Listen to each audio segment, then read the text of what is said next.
Hebrew chapter 11 verse 16. ಆದರೆ ಅವರು ಪರಲೋಕವೆಂಬ ಉತ್ತಮ ದೇಶವನ್ನು ಆರೈಸುವವರು, ಆದುದರಿಂದ ದೇವರು ಅವರ ದೇವರೆನಿಸಿಕೊಳ್ಳುವುದಕ್ಕೆ ನಾಚಿಕೆಗೊಳ್ಳದೆ ಅವರಿಗೋಸ್ಕರ ಪಟ್ಟಣವನ್ನು ಸಿದ್ಧ ಮಾಡಿದ್ದಾನೆ. ಆಮೇಲೆ ವುಮೆನ್ಸ್ ಡೇಯ ವಿಶೇಷತೆ. ಇವತ್ತಿನ ನನ್ನ ಸಂದೇಶದ ಪೀಠಿಕೆ ದೇವರು ನಾಚಿಕೆಗೊಳ್ಳದ ತಲೆಮಾರು. A generation god is not ashamed of. A generation god is not ashamed of. ದೇವರು ನಾಚಿಕೊಳ್ಳದ ತಲೆಮಾರು. ಆಮೇಲೆ ನಾವು ಓದಿದಂಥ ಭಾಗದಲ್ಲಿ God is not ashamed to be called their God. ದೇವರು ಅವರ ದೇವರೆನಿಸಿಕೊಳ್ಳುವುದಕ್ಕೆ ನಾಚಿಕೊಳ್ಳದೆ ಅವರಿಗೋಸ್ಕರ ಒಂದು ಪಟ್ಟಣವನ್ನು ಸಿದ್ಧ ಮಾಡಿದ್ದಾನೆ. ಓ, ಅವರಿಗೋಸ್ಕರ ಒಂದು ಪಟ್ಟಣವನ್ನು ಸಿದ್ಧ ಮಾಡಿದ್ದಾನೆ. ದೇವರು ಅವರ ದೇವರೆನಿಸಿಕೊಳ್ಳುವುದಕ್ಕೆ ನಾಚಿಕೊಳ್ಳದೆ ಅವರಿಗೋಸ್ಕರ ಒಂದು ಪಟ್ಟಣವನ್ನು ಸಿದ್ಧ ಮಾಡಿದ್ದಾನೆ. ಸಕಲ ಸೃಷ್ಟಿಗಳ ದೇವರು ನಮ್ಮ ದೇವರು. ಆದರೆ ಕೆಲವರ ದೇವರು ಎಂದು ಹೇಳಿಕೊಳ್ಳೋದಿಕ್ಕೆ ದೇವರಿಗೆ ನಾಚಿಕೆ ಇಲ್ಲ ಎಂಬುದಾಗಿ. ಅಂದರೆ ಇನ್ನು ಕೆಲವರ ವಿಷಯದಲ್ಲಿ, ಅದರ ಅರ್ಥ ಕೆಲವರ ವಿಷಯದಲ್ಲಿ ನಾನು ಅವರ ದೇವರು ಅಂತ ಹೇಳ್ಕೊಳ್ಳೋದಕ್ಕೆ ದೇವರಿಗೆ ನಾಚಿಕೆ ಆಗುತ್ತೆ. ಆದರೆ ಒಂದು ಗುಂಪಿನ ಜನರ ಕುರಿತು ದೇವರ ವಾಕ್ಯ ಭಾಳ ಸ್ಪಷ್ಟವಾಗಿ ಹೇಳುತ್ತೆ, ನಾನು ಅವರ ದೇವರು ಎಂದು ಎಣಿಸಿಕೊಳ್ಳೋದ್ರಲ್ಲಿ ನನಗೆ ನಾಚಿಕೆ ಇಲ್ಲ ಅಂತ. ಇದು ಸ್ವಲ್ಪ ಚಿಂತೆ ಮಾಡಬೇಕಾದಂಥ ವಿಷಯ. ದೇವರು ಹೇಳ್ತಾನೆ, ನಾನು ಅವಳ ದೇವರು, ನಾನು ಅವನ ದೇವರು ಅಂತ ಹೇಳುವಾಗ ದೇವರಿಗೊಂದು ಹೆಮ್ಮೆ ಇದೆ. ಆಮೇಲೆ ಸೈತಾನನಿಗೆ ಅವರ ಮೇಲೆ ಯಾವ ಅಧಿಕಾರ ಇಲ್ಲ, ಅವರನ್ನು ಮುಟ್ಟೋದಕ್ಕೆ ನಿನಗೆ ಅವಕಾಶ ಇಲ್ಲ ಎಂಬುದು ಅದರ ತಾತ್ಪರ್ಯ. ಆಮೇಲೆ ದೇವರು ನಿಮ್ಮ ದೇವರಾಗಿ ಎಲ್ಲಾದರೂ ಇಳಿದು ಬಂದರೆ ಅಲ್ಲಿ ಬಿಡುಗಡೆಗಳು ನಡೆದಿರುತ್ತೆ. ಆಮೇಲೆ ನಾನು ಉದಾಹರಣೆಗೆ ಹೇಳ್ತೀನಿ. ಕೆಲವರ ಕುರಿತು ನಾವು ಅಭಿಮಾನದಲ್ಲಿ ಮಾತಾಡ್ತೀವಿ, ಕೆಲವರ ಕುರಿತು ಅವ್ರ ಹೆಸರೇ ಹೇಳ್ಬೇಡ್ರಿ ಅಂತೀವಿ.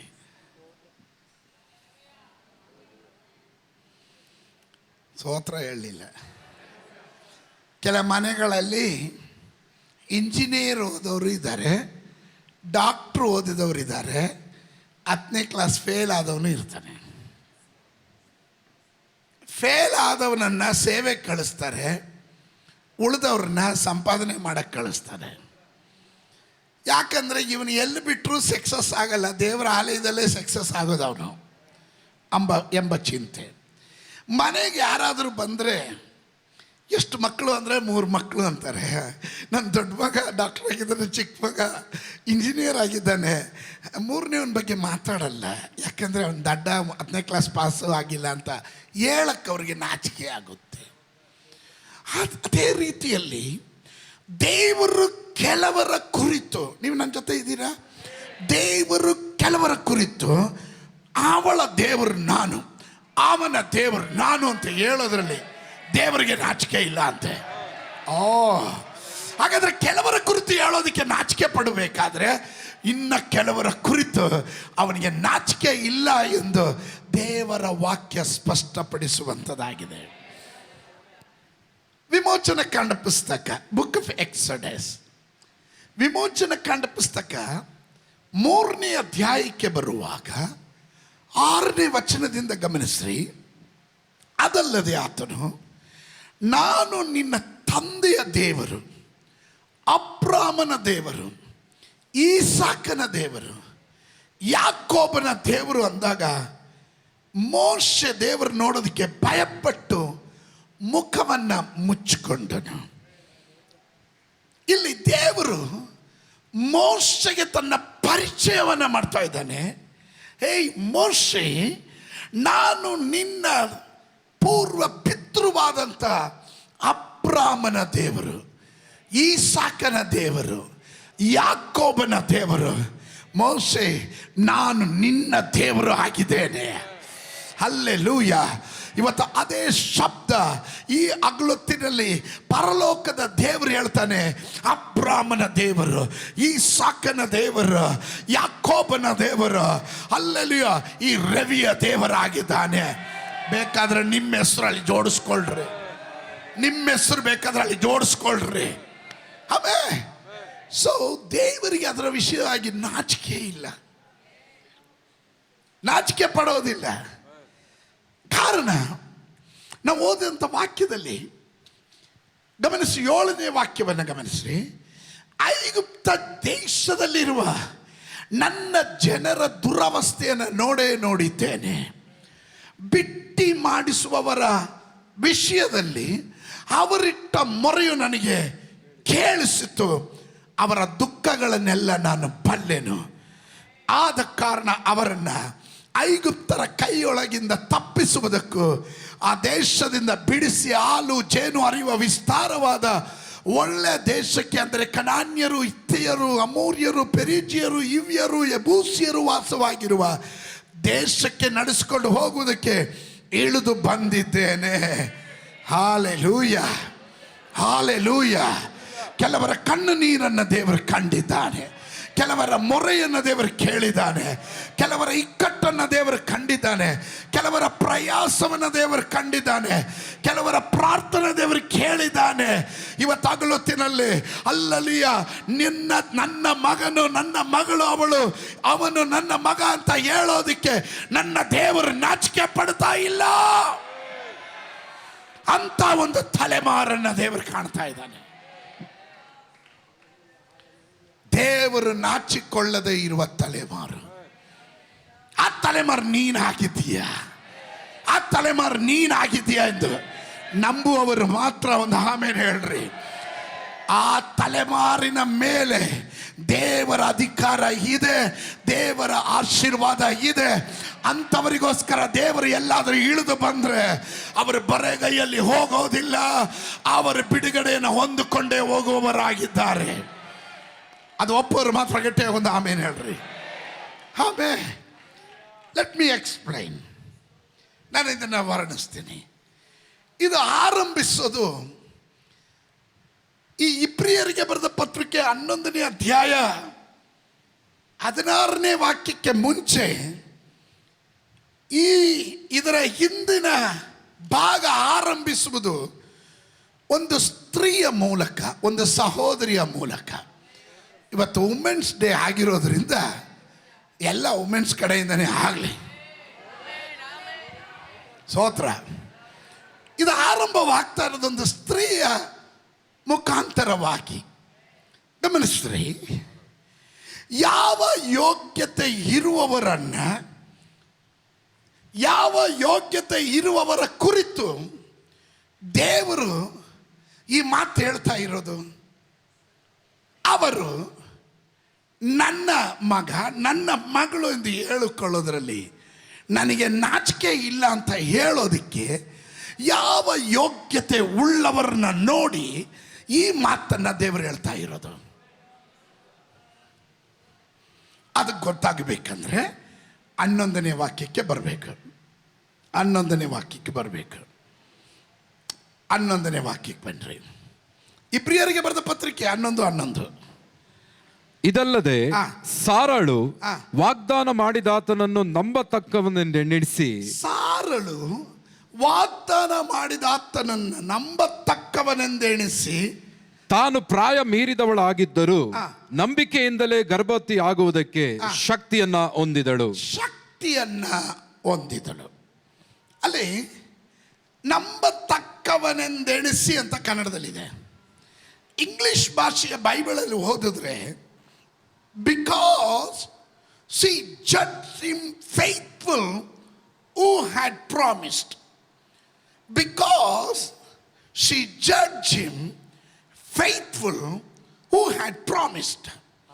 ವಾಗ್ದಾನ ಮಾಡಿದವನು ನಂಬಿಗಸ್ತನು ಎಂದು ಅವಳು ತೀರ್ಪು ಮಾಡುವುದರ ಮೂಲಕ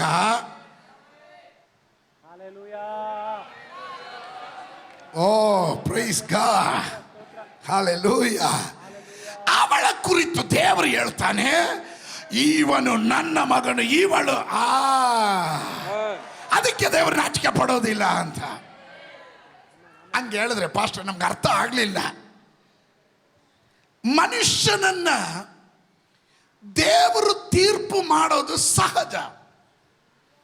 ಆದರೆ ಇಲ್ಲಿ ದೇವರನ್ನೇ ಕಟ್ಕಟೆಯಲ್ಲಿ ನಿಲ್ಲಿಸಿ ವಾದ ಪ್ರತಿವಾದ ಮಾಡ್ತಾ ಇದ್ದಾಳೆ.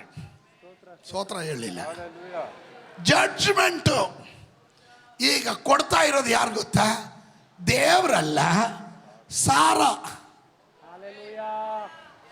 ಸ್ತೋತ್ರ ಸ್ತೋತ್ರ ಸ್ತೋತ್ರ. ನಿಮ್ಗೆ ಅರ್ಥ ಆಗಲಿಲ್ಲ ಅಲ್ಲ? ದೀಪಕ್ ಇನ್ನೊಬ್ರು ಯಾರಾದ್ರೂ ಓಡ್ ಬನ್ರಿ, ಬರ ನೀನು ಓಡ್ ಬಾ. ವಾದಿ ಪ್ರತಿವಾದಿ ವಾದಿಸ್ತಾ ಇದ್ದಾರೆ. ಜಡ್ಜ್ಮೆಂಟು ಸಾರಾ ಕೊಡಬೇಕು. ನ್ಯಾಯ ಇಲ್ಲಿ ನಡೀತಾ ಇದೆ, ವಾದ ವಿವಾದಗಳು ನಡೀತಾ ಇದೆ. 11ನೇ ಅಧ್ಯಾಯ ನಂಬಿಕೆಯ ವೀರರ ಪಟ್ಟಿ ಇರುವಂಥ ಅಧ್ಯಾಯ. ನಂಬಿಕೆ, ಟ್ರಸ್ಟಿಂಗ್ ಆ್ಯಂಡ್ ಬಿಲೀವಿಂಗ್ ಗಾಡ್. ನಂಬಿಕೆ ಅನ್ನೋದು ದೇವರಲ್ಲಿ ಆಶ್ರಯ ಇಡೋದು ಮತ್ತು ನಂಬೋದು, ವಿಶ್ವಾಸ ಇಡೋದು, ಅದು ನಂಬಿಕೆ. ಅದರ ಫೇತ್ಫುಲ್ನೆಸ್, ನಂಬಿಗಸ್ತತನ ಅನ್ನೋದು ನಿಷ್ಠೆ, loyalty and consistency to God. ದೇವರ ಬಳಿ ಇರುವಂಥ ನಿಷ್ಠೆ ಮತ್ತು ಪ್ರಾಮಾಣಿಕತನ, ಅದು ನಂಬಿಗಸ್ತತನ ಅಂತಾರೆ. ಈಗ ಸಾರಳು ದೇವರನ್ನ ಕಟ್ಕಟೆಯಲ್ಲಿ ನಿಲ್ಲಿಸಿದ್ದಾರೆ. ಸ್ತೋತ್ರ. ಅಂಜು ಪಾಸ್ಟರ್ ಬನ್ನಿ. ಈಗ ಕಟ್ಕಟೆಯಲ್ಲಿ ನಿಂತಿರೋದು ದೇವರು. ನ್ಯಾಯವಾಗಿ ಮನುಷ್ಯನು ನಿಲ್ಲಬೇಕಾದ ಸ್ಥಳ. ದೇವರು ನಿಂತು ತೀರ್ಪು ಮಾಡಬೇಕು, ಸಹಜ ಅದು. ಆದರೆ ಇಲ್ಲಿ ಕೇಸ್ ಉಲ್ಟಾ ಆಗಿದೆ. ದೇವರನ್ನ ಕಟ್ಕಟೆಯಲ್ಲಿ ನಿಲ್ಲಿಸಿ ಸಾರ ನ್ಯಾಯ ತೀರ್ಪು ಮಾಡಕ್ಕೆ ಹೋಗ್ತಾ ಇದ್ದಾಳೆ. ವಾದಿ ಪ್ರತಿವಾದಿ ಇದ್ದಾರೆ. ವಾದಿ ಹೇಳ್ತಾನೆ ದೇವರು ಉತ್ತಮನು, ಸರ್ವೋತ್ತನು, ಅವನ ನಂಬಿಗಸ್ತನು ಅಂತ. ಪ್ರತಿವಾದಿ ಹೇಳ್ತಾನೆ ಇಷ್ಟೆಲ್ಲ ಇದ್ದಿದ್ರೆ ಯಾಕೆ ಹೋರಾಟಗಳು ಬಂತು, ಯಾಕೆ ಕಷ್ಟಗಳು ಬಂತು, ಅದರಿಂದ ದೇವರು ನಂಬಿಗಸ್ತನಲ್ಲ ಎಂದು. ವಾದಿ ಪ್ರತಿವಾದಿ ವಾದಿಸ್ತಾ ಇದ್ದಾರೆ. ಜಡ್ಜ್ಮೆಂಟ್ ಈಗ ಸಾರ ಕೊಡ್ತಾ ಇದ್ದಾಳೆ. ಸಾರ ಹೇಳ್ತಾ ಇದ್ದಾಳೆ, ಸ್ತೋತ್ರ, ನನಗೆ ಅಬ್ರಾಮನಷ್ಟು ತಿಳುವಳಿಕೆ ಇಲ್ಲ, ನಾನು ದೇವರ ಶಬ್ದ ಅಷ್ಟು ಕೇಳಿದವಳು ಅಲ್ಲ, ನನಗೆ ಹೆಚ್ಚಿನ ಅನುಭವ ಇಲ್ಲ. ಇರೋ ಅನುಭವ ಇಟ್ಕೊಂಡು ಹೇಳ್ತೀನಿ, ನನ್ನ ದೇವರು ನಂಬಿಗಸ್ತನು. Thank you. ನನ್ನ ದೇವರು ನಂಬಿಗಸ್ತನು. ಹಲ್ಲೆಲೂಯಾ. ಅಂಥವರ ಕುರಿತು ದೇವರು ಹೇಳ್ತಾನೆ, ಇವಳು ನನ್ನವಳು, ಇವನು ನನ್ನವನು ಅಂತ ಹೇಳೋದಿಕ್ಕೆ ನನ್ನ ದೇವರು ನಾಚಿಕೆ ಪಡೋದಿಲ್ಲ. ಸ್ತೋತ್ರ ಸ್ತೋತ್ರ ಸ್ತೋತ್ರ ಸ್ತೋತ್ರ ಸ್ತೋತ್ರ. ಆಮೇ ಆಮೇ. ನಂಬಿಗಸ್ತ ಎನ್ನ ಪದ 1 ಕೊರಿಂಥದವರಿಗೆ ಬರೆದ ಪತ್ರಿಕೆ 10:13 ಹೇಳುತ್ತೆ, ಮನುಷ್ಯನು ಸಹಿಸಬಹುದಾದ ಶೋಧನೆಯ ಹೊರತು. ಬೇಗ ಬರ್ಕೊಳ್ರಿ, ರೆಫರೆನ್ಸ್ ನಾನು ಕೊಟ್ಟು ಬೇಗ ಹೋಗ್ತೀನಿ. ಮನುಷ್ಯನು ಸಹಿಸಬಹುದಾದ ಶೋಧನೆಯ ಹೊರತು ಬೇರೆ ಯಾವುದು ನಿಮಗೆ ಸಂಭವಿಸಲಿಲ್ಲ. ದೇವರು ನಂಬಿಗಸ್ತನು. God is a faithful God. ದೇವರು ನಂಬಿಗಸ್ತನು. 1 ಕೊರಿಂಥ 1:9 ಹೇಳುತ್ತೆ, ದೇವರು ನಂಬಿಗಸ್ತನು ನಮ್ಮ ಕರ್ತನಾದ ಯೇಸು ಕ್ರಿಸ್ತನೆಂಬ ತನ್ನ ಮಗನ ಅನ್ಯೋನ್ಯತೆಗೆ ನಿಮ್ಮನ್ನು ಕರೆದವನು ಆತನೇ. ಕರೆಗೆ ನಂಬಿಗಸ್ತನು, ಶೋಧನೆ ಬಂದಾಗ ನಂಬಿಗಸ್ತನು.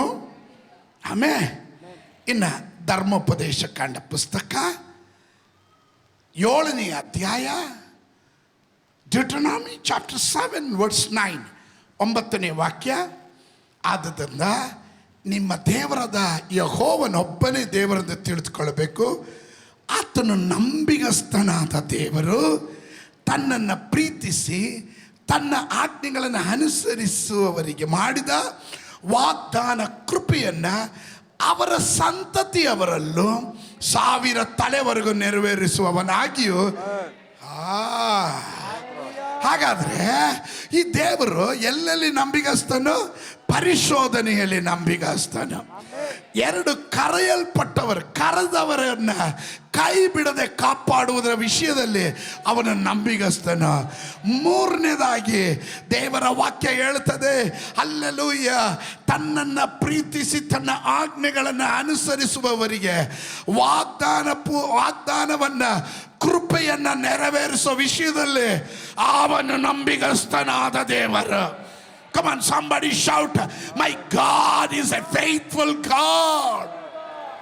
Hallelujah. ಸ್ತೋತ್ರ. ಇಬ್ರಿಯರಿಗೆ ಬರೆದ ಪತ್ರಿಕೆ, book of Hebrew chapter 10 verse 23, 10ನೇ ಅಧ್ಯಾಯದ 23ನೇ ವಾಕ್ಯ ಹೇಳ್ತದೆ, ನಮ್ಮ ನಿರೀಕ್ಷೆಯನ್ನು ಕುರಿತು ನಾವು ಮಾಡಿದ ಪ್ರತಿಜ್ಞೆಯನ್ನು ನಿಶ್ಚಂಚಲವಾಗಿ ಪರಿಗ್ರಹಿಸೋಣ. ವಾಗ್ದಾನ ಮಾಡಿದ ಆತನು ನಂಬಿಗಸ್ತನು. ನಂಬೋರು ಮಾತ್ರ ಗಟ್ಟಿಯಾಗಿ ಆಮೇಲೆ ಹೇಳ್ರಿ. ಸ್ತೋತ್ರ. Our God is a faithful God. ನಂಬಿಗಸ್ತನಾದ ದೇವರು. ಎಷ್ಟು ಜನರಿಗೆ ಅರ್ಥ ಆಗ್ತಾ ಇದೆ?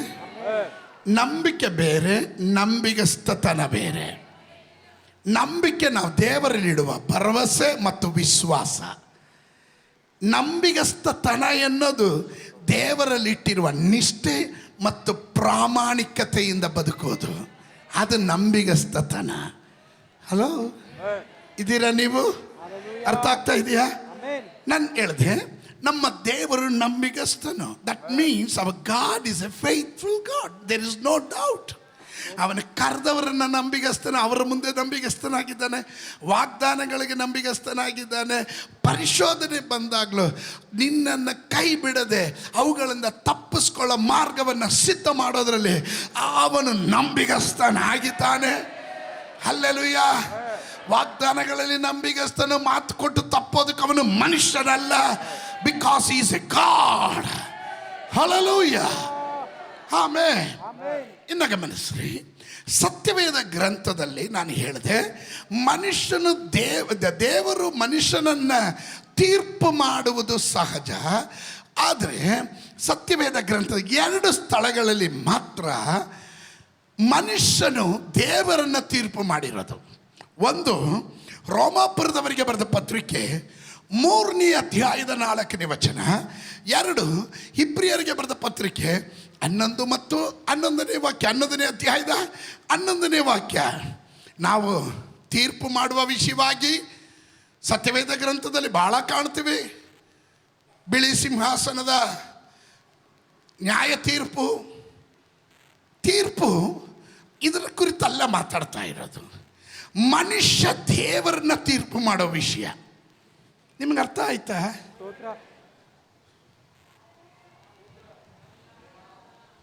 ನಿಮಗೆ ಅರ್ಥ ಆಯ್ತಾ ಅಂದೆ. ಇಷ್ಟು ಇದಕ್ಕಿಂತ ಸ್ಲೋ ಆಗಿ ಇನ್ನು ಹೆಂಗೆ ಬಿಡಿಸಿ ಹೇಳೋದು? ಸ್ತೋತ್ರ.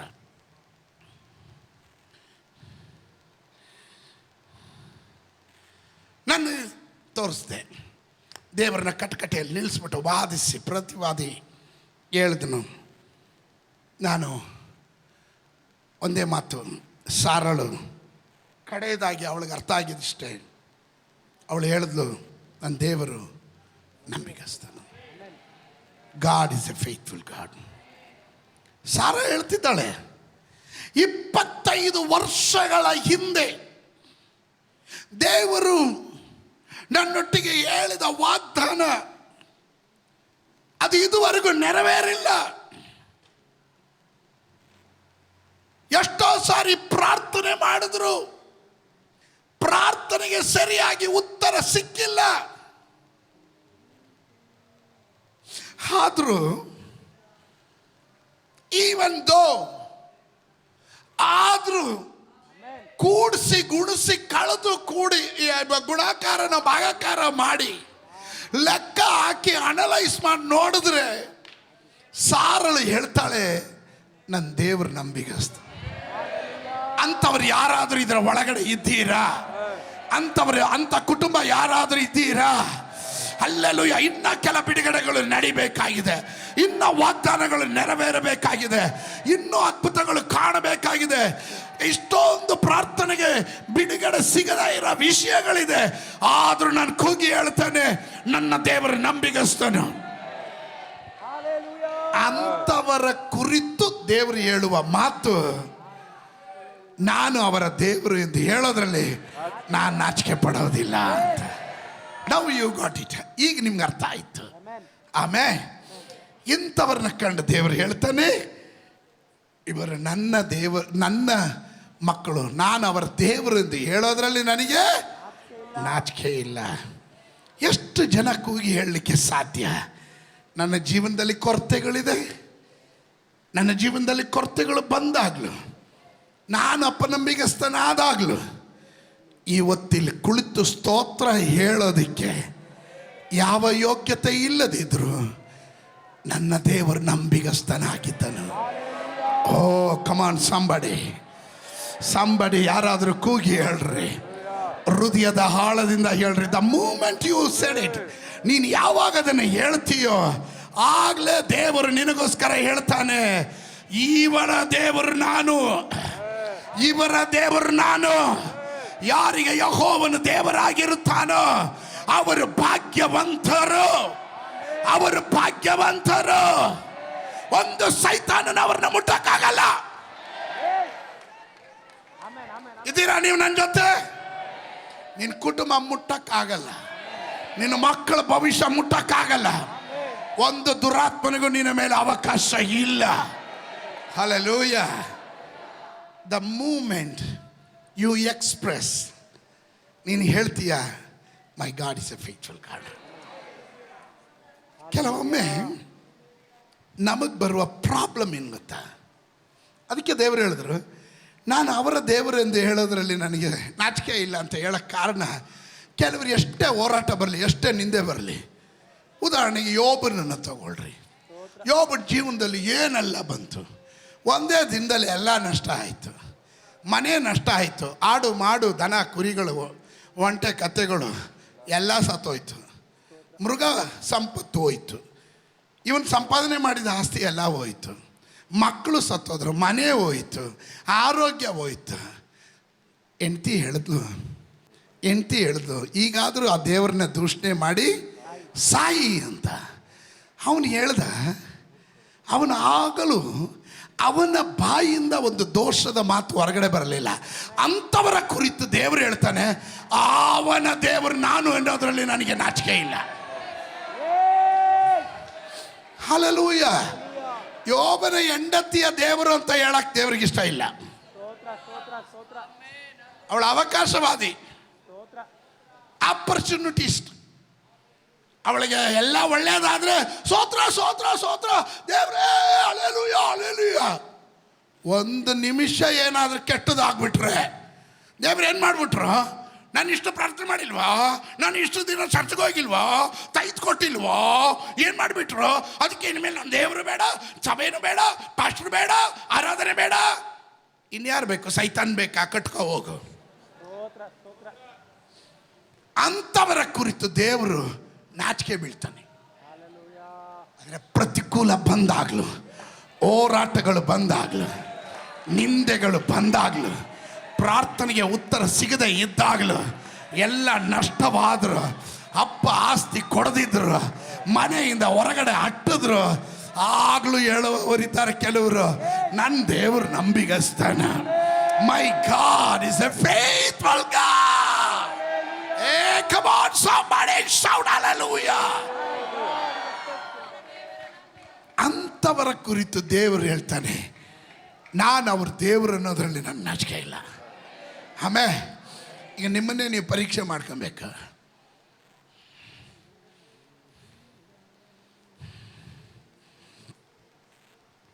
ಕೆಲವರು ಉಸಿರುವಳ್ಳಿಗಳಾಗೆ ಬಣ್ಣ ಬದಲಾಯಿಸ್ತಾ ಇರ್ತಾರೆ. 3 ಕೊಟ್ಟರೆ ಸೊಸೆ ಕಡೆ, 6 ಕೊಟ್ಟರೆ ಅತ್ತೆ ಕಡೆ. ಒಳ್ಳೇದಾದರೆ ದೇವ್ರ ಕಡೆ, ಒಂದೇ ಒಂದು ಪ್ರಾರ್ಥನೆಗೆ ಉತ್ತರ ಸಿಕ್ಕಿಲ್ಲ ಆದರೆ ಲೋಕದ ಕಡೆ.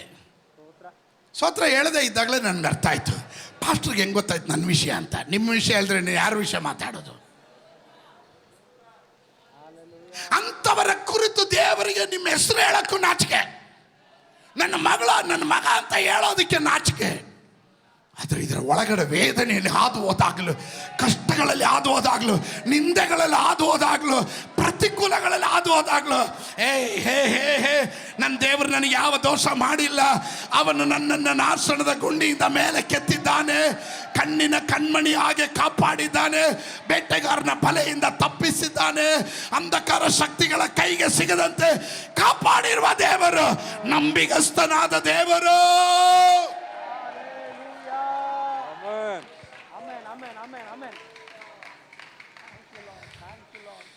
ಅವರ ಕುರಿತು ದೇವರು ಹೇಳ್ತಾನೆ, ನಾನು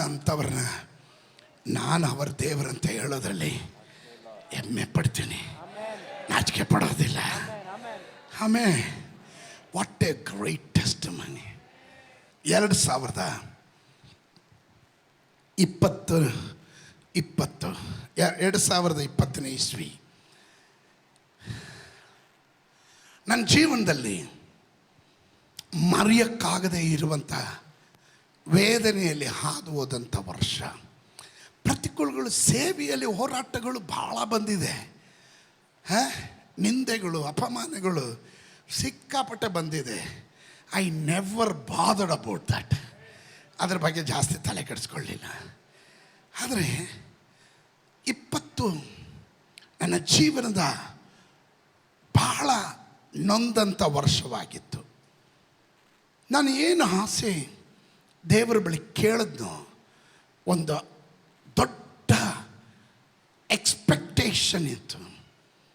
ಎಲ್ಲ ತಲೆ ಕೆಳಗಡೆ ಆದಂಗೆ, ಬುಡ ಮೇಲಾದಂಗೆ ಎಲ್ಲ ಉಲ್ಟಾಗೋಯ್ತು. ಆ ಟೈಮಲ್ಲಿ ನಾನು ಕೋವಿಡ್ ಬಂದು ನಾನು ಕ್ವಾರಂಟೈನಲ್ಲಿದ್ದೆ. ಆ ಟೈಮಲ್ಲೇ ಮೈ ಫಾದರ್ ವಾಸ್ ಸೀರಿಯಸ್. ನನ್ನ ತಂದೆ ಭಾಳ ಸೀರಿಯಸ್ ಆದರು. ನನ್ನ ತಂದೆ ಈ ಲೋಕ ಬಿಟ್ಟು ಯಾತ್ರೆ ಮಾಡಿದ್ರು. ಭಾಳ ದುಃಖಗಳು, ಒಂದ್ರ ಮೇಲೆ ಒಂದು ಏಟು ಬಿತ್ತು.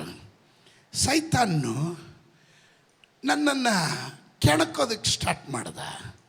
ಏನೋ ದೊಡ್ಡದಾಗಿ ದೇವರು ಅಂತಿದ್ದಲ್ಲ, ಏನಾಗೋಯ್ತಲ್ಲ ಅಂತ ಹೇಳುವಾಗ, ಆವಾಗ ದೇವರು ನನ್ನೊಟ್ಟಿಗೆ ಮಾತನಾಡೋದಕ್ಕೆ ಆರಂಭಿಸಿದನು. ಆಗ ನಾನು ಹೇಳಿದೆ, ಇದೆಲ್ಲ ಇದಕ್ಕಿಂತ ತಾತನಂಥ ಹೋರಾಟ ಬಂದರು ನನ್ನ ದೇವರು ನಂಬಿಗಸ್ತಾನ, ನನ್ನ ದೇವರು ನಂಬಿಗಸ್ತಾನ. Come on, the moment when you say that, ನೀನು ಯಾವಾಗ ಅದನ್ನು ಹೇಳ್ತೀಯೋ, ಪರಲೋಕದ ದೇವರು ಹೇಳ್ತಾನೆ, ನಾನು ಅವನ ದೇವರಂತ ಹೇಳೋದ್ರಲ್ಲಿ ನಾನು ನಾಚಿಕೆ ಪಡೋದಿಲ್ಲ. ಅಂತ ಒಂದು ತಲೆಮಾರನ್ನ ಕರ್ನಾಟಕದಲ್ಲಿ ದೇವರು ಎಬ್ಬಿಸಕ್ಕೆ ಹೋಗ್ತಾ ಇದ್ದಾನೆ. ವೈರಾಗ್ಯದಲ್ಲಿ ನಿಲ್ಲುವವರು.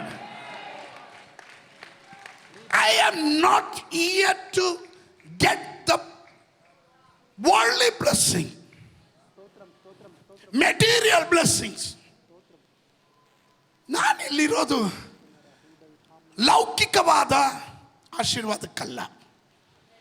ಆಮೇಲೆ ಎಲ್ಲ ನಷ್ಟವಾದರು ನನ್ನ ದೇವರು ನಂಬಿಗಸ್ತನಂತ ಹೇಳೋದಕ್ಕೆ. Oh taste and see that the Lord is good.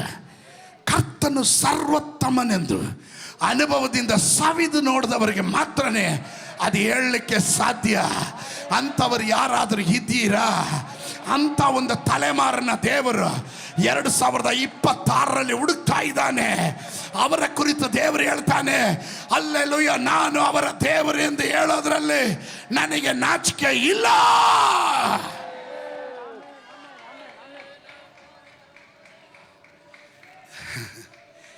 ಅದನ್ನು ಯಾರೋ ಒಂದು ಕಾಂಜಿ ಪೀಂಜಿ ಹೇಳಿದ್ದಲ್ಲ.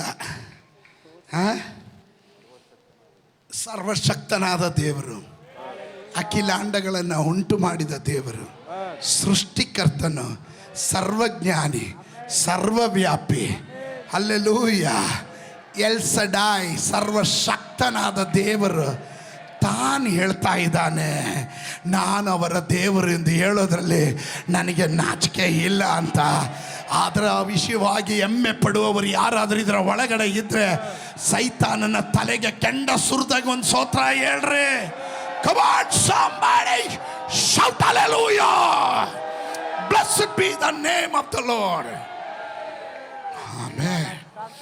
ಸೈತಾನ ನನ್ನ ಕುಟುಂಬವನ್ನು ನಾಶ ಮಾಡಕ್ಕೆ ನೋಡ್ದ, ನನ್ನ ಜೀವನವನ್ನು ನಾಶ ಮಾಡಕ್ಕೆ ನೋಡ್ದ, ನನ್ನ ಮಕ್ಕಳ ಭವಿಷ್ಯವನ್ನು ನಾಶ ಮಾಡೋದಕ್ಕೆ ನೋಡ್ದ. ಅನೇಕ ಹೋರಾಟಗಳು ಬಂತು. ಅದರ ಮಧ್ಯದಲ್ಲಿ ನನ್ನ ದೇವರು ನನ್ನನ್ನು ಕೈ ಬಿಡಲಿಲ್ಲ ಎನ್ನುವರು ಯಾರಾದರೂ ಇದ್ದರೆ ಪಕ್ಕದಲ್ಲಿರೋರು ಕೈ ಕೊಟ್ಟು ಹೇಳ್ರಿ, ನನ್ನ ದೇವರು ನನಗೆ ನಂಬಿಗಸ್ತನಾಗಿದೆ,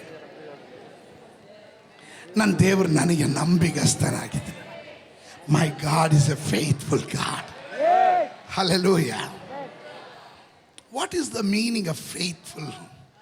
Faithful God ಅನ್ನುವ ಅರ್ಥ ಏನು? ಅದರ ಅರ್ಥ never change his word. Never change his word. ಅವನ ಮಾತು ಕೊಟ್ಟು ತಪ್ಪುವವನಲ್ಲ. ನಿನ್ನೆ ರಾತ್ರಿ ಐ ವಾಸ್ ಎಂಜಾಯಿಂಗ್. ಮೊದಲನೇ ಸರ್ವಿಸ್ ನನ್ನ ಹೆಂಡತಿ ಪ್ರಸಂಗ ಮಾಡ್ತಾರೆ, ನಾನು ಆರಾಮಾಗೇ ಇದ್ದೆ, ಕೂಲಾಗಿದ್ದೆ. ಆದರೆ ಈ ವಾಕ್ಯ ನನ್ನ ಒಳಗಡೆ ಉರಿತಾ ಇತ್ತು. ಆಮೇಲೆ ದೇವರು ಅಷ್ಟು ಅಭಿಮಾನವಾಗಿ ಹೇಳ್ತಾ ಇದ್ದಾರೆ, ನಾನು ರವಿ ದೇವರು ಅಂತ ಹೇಳೋದ್ರಲ್ಲಿ ನನಗೆ ನಾಚಿಕೆ ಇಲ್ಲ ಅಂತ, ನಾನು ದೀಪಕ್ ದೇವರು ಅಂತ ಹೇಳೋದ್ರಲ್ಲಿ ನನಗೆ ನಾಚಿಕೆ ಇಲ್ಲ ಅಂತ, ನಾನು ಲಕ್ಷ್ಮಿ ಗೌರಿಯ ದೇವರು ಅಂತ ಹೇಳೋದ್ರಲ್ಲಿ ನನಗೆ ನಾಚಿಕೆ. ಅದೇ ದೇವರು ಅಷ್ಟು ಘಂಟಾಘೋಷವಾಗಿ ಹೇಳುವಾಗ ನನಗೇನ್ರಿ ಕಮ್ಮಿ? ಅರ್ಥ ಆಗ್ತಾ ಇದೆಯಾ? Faithfulness means God never change his word. ಅವನ ಮಾತು ಅವನು ಬದಲಾಯಿಸಲ್ಲ. ಆಮೇಲೆ ಮನುಷ್ಯ ಇವತ್ತೊಂದು ಹೇಳ್ತಾನೆ, ನಾಳೆ ಮತ್ತೊಂದು ಹೇಳ್ತಾನೆ. ನಾನು ಹೇಳ್ದ, ಯಾವಾಗ ಹೇಳಿದೆ? ಕೆಲವರು ಕಿಲಾಡಿಗಳಿದ್ದಾರೆ, ಸೋತ್ರ ರೆಡ್ ಹ್ಯಾಂಡಾಗಿ ಹಿಡಿದ್ಬಿಟ್ಟು ಕೇಳಿದ್ರು ನಾನಾ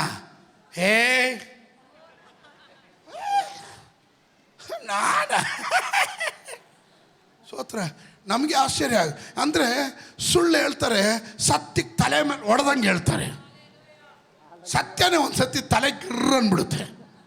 ಸತ್ಯ ಯೋಚನೆ ಮಾಡ್ತೀವಿ, ಅಲ್ಲ ಇವನ ಸುಳ್ಳು ಇಷ್ಟೊಂದು ಪವರ ಅಂತ. ಸುಳ್ಳೆ ಒಂದು 10 ಸಾರಿ ಒಂದೇ ಸುಳ್ಳನ್ನು ಹೇಳ್ತಾ ಬನ್ರಿ, ಕೆಲವರು ಅದನ್ನು ನಂಬ್ತಾರೆ.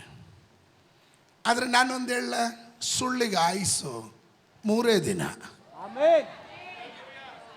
ಸುಳ್ಳಿಗೆ ಆಯುಸ್ಸು, ಅದು ಸತ್ಯನ ನೀನು ಎಲ್ಲೇ ಊತಾಕಿದ್ರು 3ನೇ ದಿವಸ ಅದು ಪುನರುತ್ಥಾನ ಹೊಂದುತ್ತೆ. You cannot. ಬೈಬಲ್ ಹೇಳುತ್ತೆ, ಲೈಯಿಂಗ್ ಇಸ್ ದ ಸ್ಪಿರಿಟ್. ಸುಳ್ಳಿನ ಆತ್ಮ, ಸುಳ್ಳಿನ ಹಬ್ಬ ಸೈತಾನನು ಅಂತ. The moment you are lying, ಸುಳ್ಳು ಹೇಳಕ್ಕೆ ಸ್ಟಾರ್ಟ್ ಮಾಡು, ನಿನ್ನ ಒಳಗಡೆ ಸೈತಾನ ಅನುಮತಿ ಇಲ್ದೇ ಬಂದು ಟಿಕಾಣಿ ಊರ್ಬಿಡ್ತಾನೆ. ಆಮೇಲೆ ನೀನು ಹೇಳೋದೆಲ್ಲ ಬರೀ ಸುಳ್ಳೆ. ಪಕ್ಕದಲ್ಲಿರೋರು ಕೈ ಕೊಟ್ಟು ಹೇಳ್ರಿ, ನಮಗೆ ಸುಳ್ಳು ಬೇಡ. ಕೈ ಕೊಟ್ಟು ಕರೆಕ್ಟಾಗಿ ಹೇಳ್ರಿ, 5 ಬೆರಳು ಟಚ್ ಆಗಂಗೆ ಹೇಳ್ರಿ. ಎ ಫೇತ್ಫುಲ್ ಗಾಡ್ ಅಂದರೆ, ನಂಬಿಗಸ್ತನಾದ ದೇವರು ಅಂದರೆ ನೆವರ್ ಚೇಂಜ್ ಇಸ್ ವರ್ಡ್. ಅವನ ಮಾತು ಬದಲಾವಣೆ ಆಗಲ್ಲ. ಅದರ ಡೆಫಿನಿಷನ್ ಹೀಗೆ ಹೇಳುತ್ತೆ, ಈ ಆಲ್ವೇಸ್ ಕೀಪ್ಸ್ ಇಸ್ ವರ್ಡ್. ಅವನು ಯಾವಾಗಲೂ ತನ್ನ ಮಾತನ್ನು ನೆರವೇರಿಸ್ತಾನೆ. Fulfils is promises. ಅವನ ವಾಗ್ದಾನ ನೆರವೇರಿಸ್ತಾನೆ. Never change and never abandons his people. ಅವನು ಎಂದಿಗೂ ಬದಲಾವಣೆ ಆಗೋದಿಲ್ಲ, ಎಂದಿಗೂ ನಿನ್ನನ್ನು ತೊರೆಯೋದು ಇಲ್ಲ. ಆತನ ಕುರಿತು ಹೇಳೋದೇ ನಂಬಿಗಸ್ತನಾದ ದೇವರು ಅಂತ. ಆಮೇಲೆ ಸತ್ಯವೇದ ಗ್ರಂಥದಲ್ಲಿ ಅರಣ್ಯಕಾಂಡ ಪುಸ್ತಕ 23:19 ಹೇಳುತ್ತೆ. 23:19 Numbers 23:19. ದೇವರು ಮನುಷ್ಯನಂತೆ ಎರಡು ಮಾತಿನವನಲ್ಲ, ಮಾನವನಂತೆ ಮನಸ್ಸನ್ನ ಬೇರೆ ಮಾಡಿಕೊಳ್ಳುವವನೂ ಅಲ್ಲ. ತಾನು ಹೇಳಿದ ಮೇರೆಗೆ ನಡೆಯುವುದಿಲ್ಲವೋ, ಮಾತು ಕೊಟ್ಟ ನಂತರ ನೆರವೇರಿಸೋದಿಲ್ಲವೋ. ಕೈಗಳನ್ನು ಮೇಲೆ ಕೆತ್ತಿ ಹೇಳ್ರಿ, ನನ್ನ ದೇವರು ನಂಬಿಗಸ್ತನ. ಮಾತು ಕೊಟ್ಟ ದೇವರು ಅದನ್ನು ನೆರವೇರಿಸ್ತಾನೆ. ಆಮೇಲೆ that's a faithful of god. ನಾವು ಫೇತ್ಫುಲ್ ಗಾಡ್ ಅಂತ ನಾವು ಯಾವಾಗ ಹೇಳ್ತೀವೋ, ನನ್ನ ದೇವರು ನಂಬಿಗಸ್ತ ಅಂತ ಹೇಳ್ತೀವೋ, ಇದು ಅದರ definition. God will never change his word. God will never leave you and forsake you. God will fulfill your promises. ದೇವರು ನಿನ್ನ ವಾಗ್ದಾನಗಳನ್ನು ನೆರವೇರಿಸ್ತಾನೆ. Is unchanging God. ಅವನೆಂದಿಗೂ ಬದಲಾವಣೆ ಆಗೋದಿಲ್ಲ. ಮನುಷ್ಯರಂತೆ ಎರಡು ಮಾತಿನವನಲ್ಲ, ಮನುಷ್ಯರಂತೆ ಎರಡು ಮಾತಿನವನಲ್ಲ. ಪಕ್ಕದಲ್ಲಿರೋ ಕೈ ಕೊಟ್ಟು ಹೇಳ್ರಿ, ಎರಡು ಮಾತು ಬೇಡ. ಒಂದು ಸಾರಿ ಒಂದು ಹುಡುಗ ಅಮ್ಮ ಹೇಳಿದ್ರು, ಲೇ ಅಲ್ಲಿ ಹೋಗಿ ನಾಯಿ ಮರಿ ತಗೊಂಬರೋ ಅಂಗಡಿಗೆ ಹೋಗಿ ಅಂತ.